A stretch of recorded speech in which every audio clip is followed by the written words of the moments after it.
Therefore, if you have an opportunity to speak, honorable senators, please keep it under 3 minutes so that your colleagues can also have an opportunity to speak to these statements.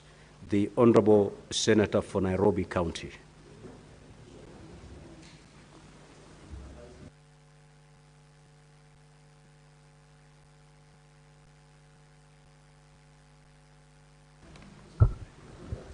Speaker, I happen to know who the offending party that precipitated that communication is, but because I've been asked to be nicer, I will not mention them. Honorable Speaker,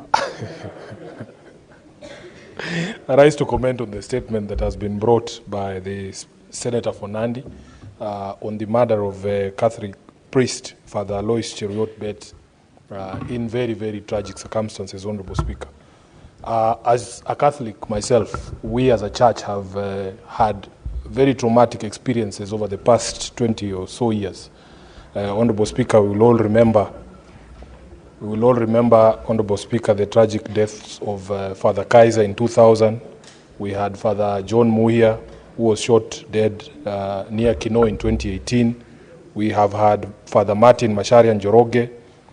In 2003, Honorable Speaker, when I was a student at the Parklands Law Campus, this father actually presided over the St. Francis Xavier's Church, which we used to go to in Parklands as students.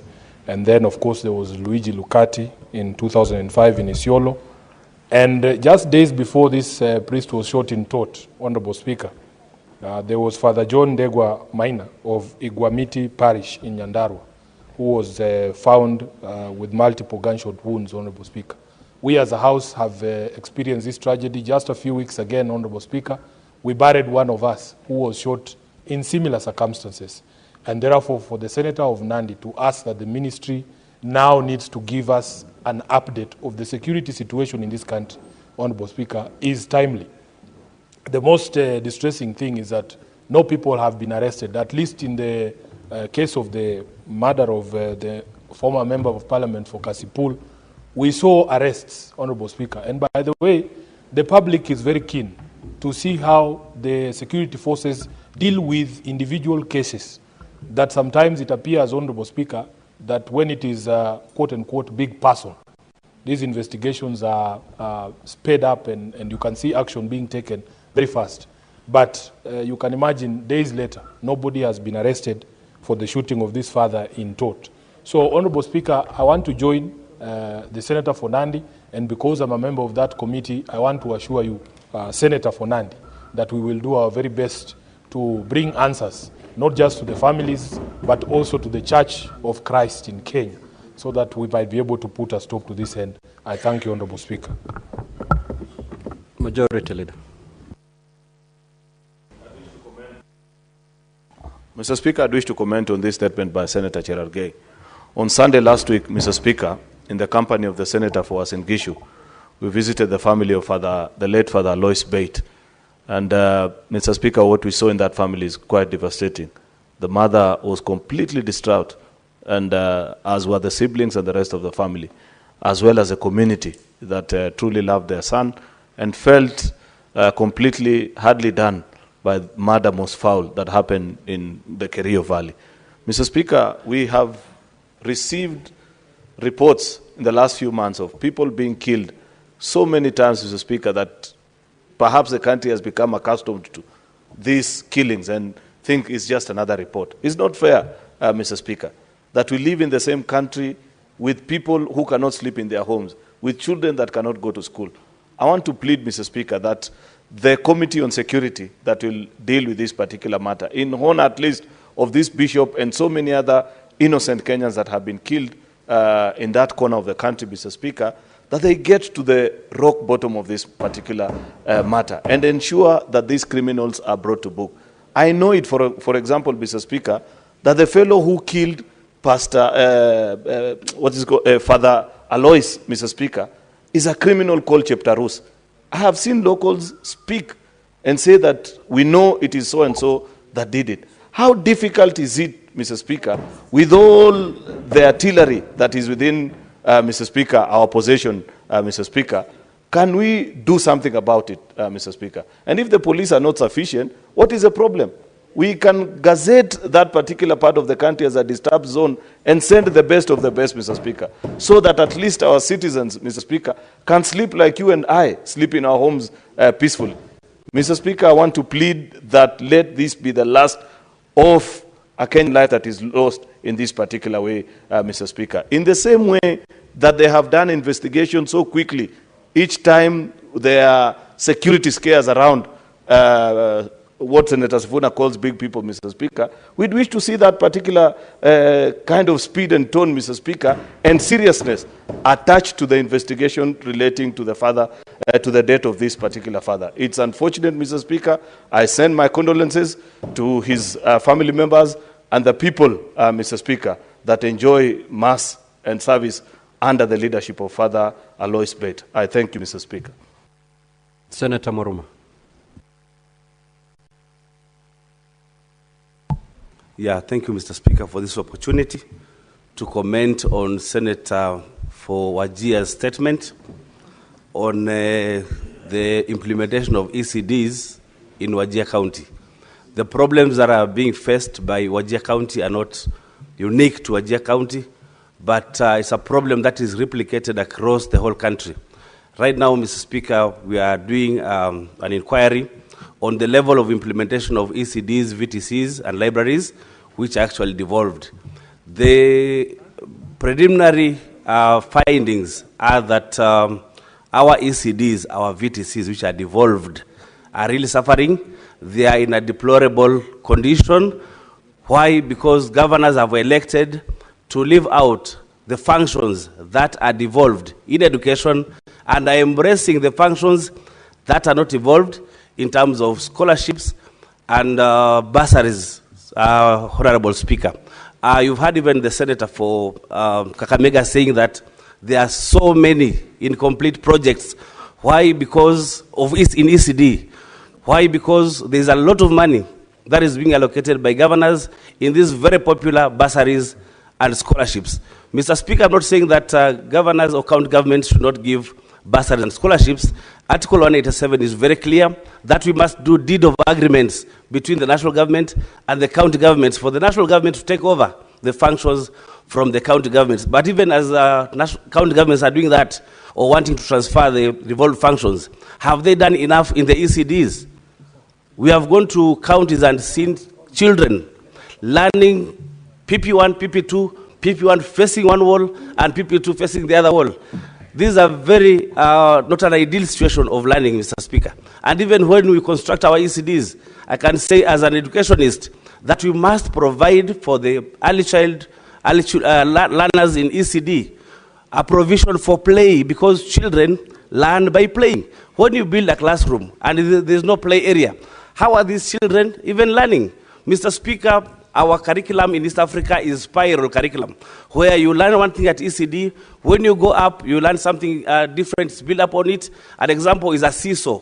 You can see a seesaw as a very enjoyable game, but in terms of learning, that is really physics, because when you do a seesaw, when you go to secondary school, you learn about moments. When you go to the university, you learn about torque or turning effect of two coplanar forces which are in different directions. So, Mr. Speaker, we need really to insist that let county governments do what is devolved, let them leave what is not devolved to the national government. After all, Mr. Speaker, only 15% has gone to the county or is going to the counties. A whole 85% is remaining at the national level.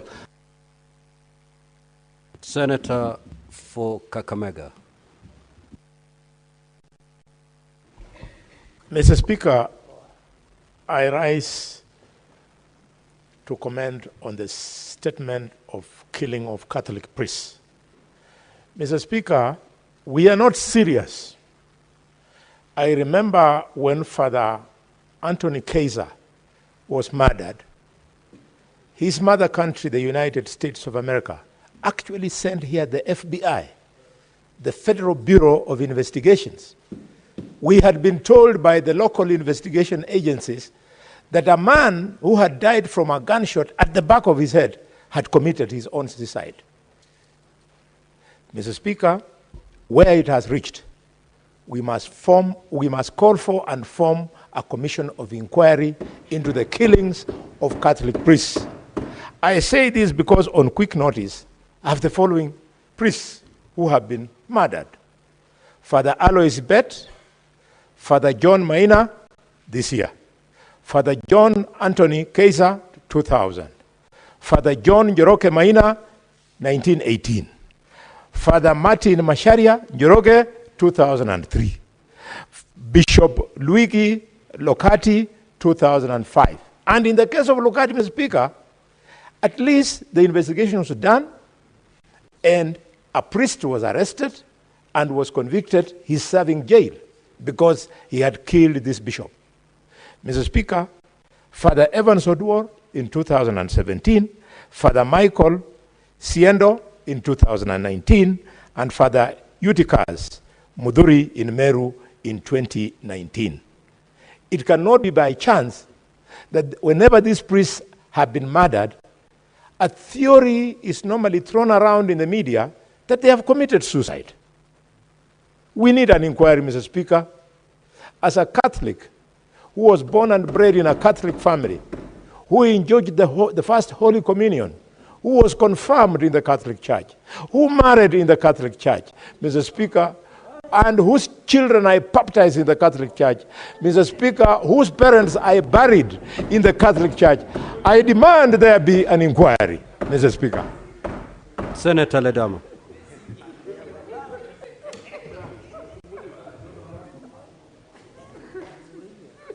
Thank you, Mr. Speaker. Mr. Speaker, I rise to make some brief comments on the statement brought by Senator Eddy on consumer protection.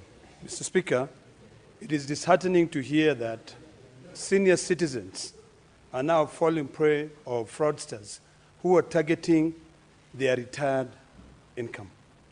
Mr. Speaker, when I heard that statement being read by Senator Eddy, I asked myself, where is the competition authority of Kenya?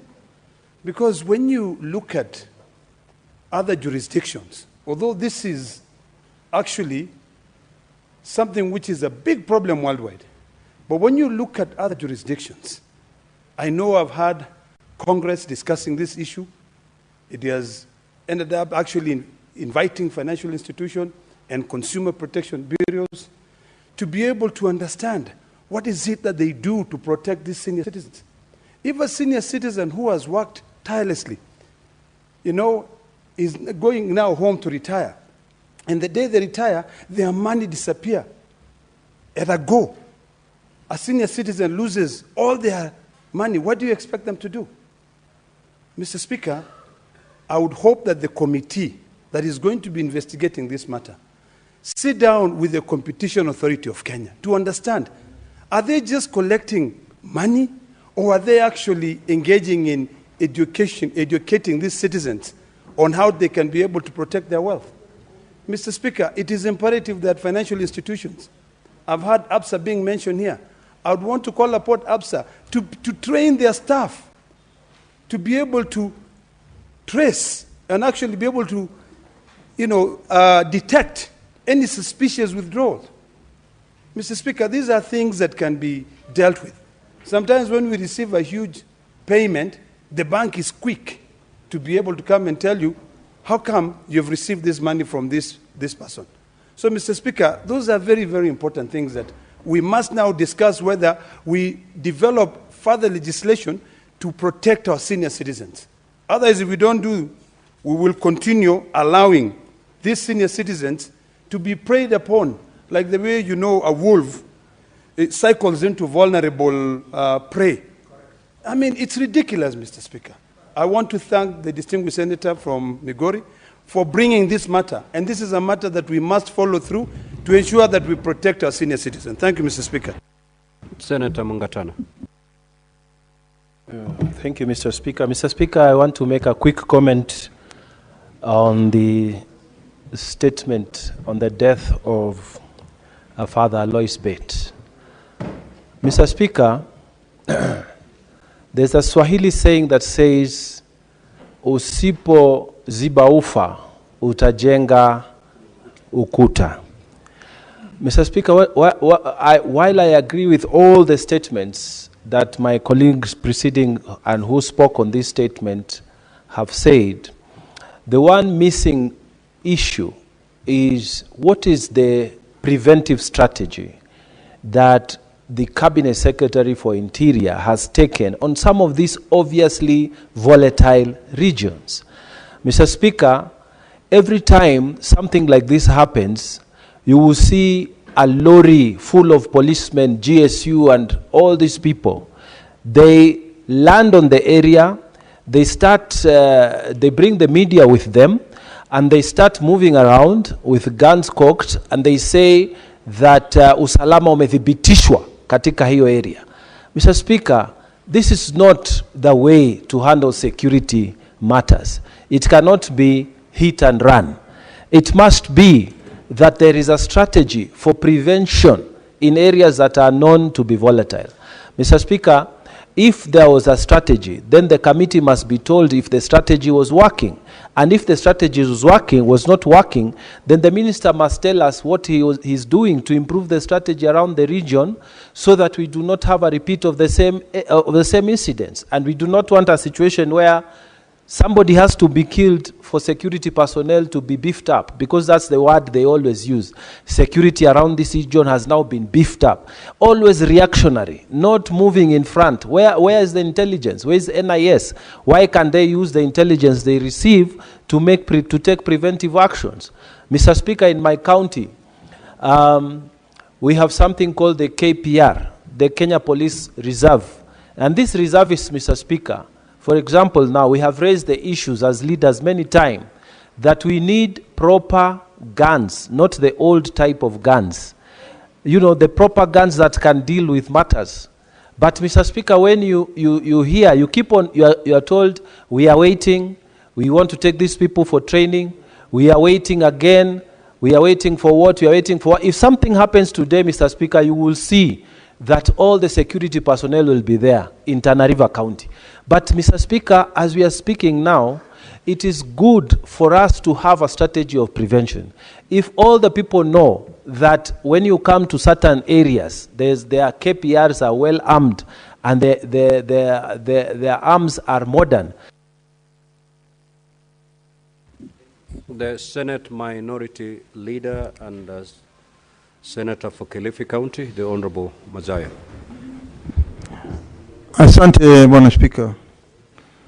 Bwana Spika, kwanza nataka kumunga mkono ndugu yangu Cherargei kwa taarifa aliyoleta kuhusikana na vifo vya watu wa kanisa. Bwana Spika, ni jambo la kusikitisha, jambo la huzuni na jambo ambalo si la sawa. Katika makanisa ni mahali ambapo sisi tunaenda kuomba Mungu, na vile vile ni mahali ambapo ukipatikana na shida aina yoyote watu hukimbia makanisani ili kupata msaada wa maombi kutoka kwa wale mafadha ama mapasta ama wale wakuu wa vile yale makanisa. Bwana Spika, Father Bet alikuwa katika mkono wake ameshikilia Biblia wakati akiwa mpigwa risasi.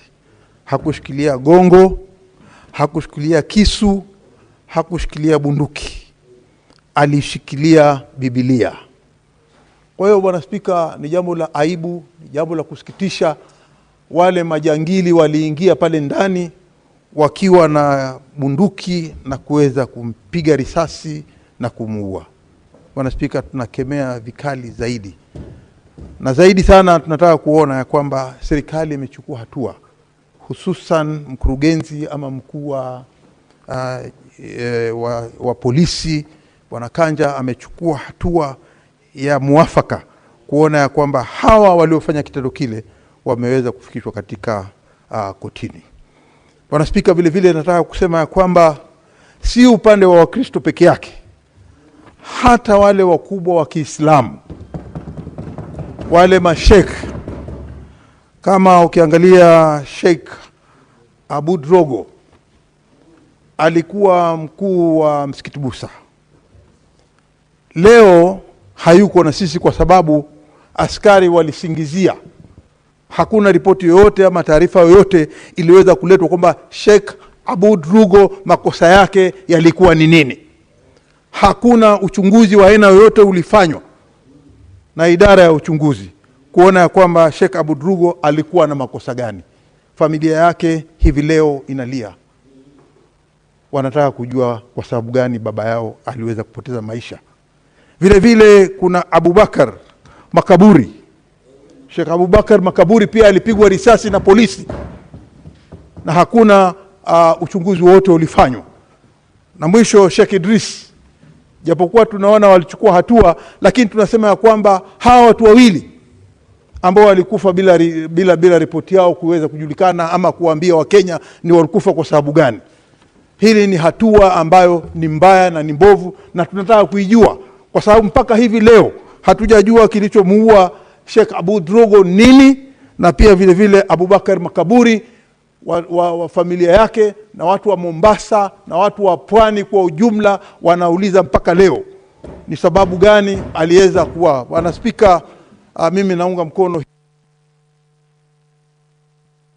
Honorable Senators, I will add a further 15 minutes. Senator Chute. Thank you very much, Honorable Speaker.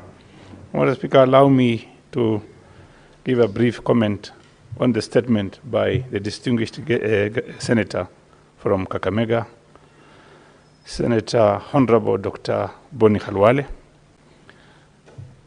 Honorable Speaker, the issue of stall projects are everywhere in our 47 counties.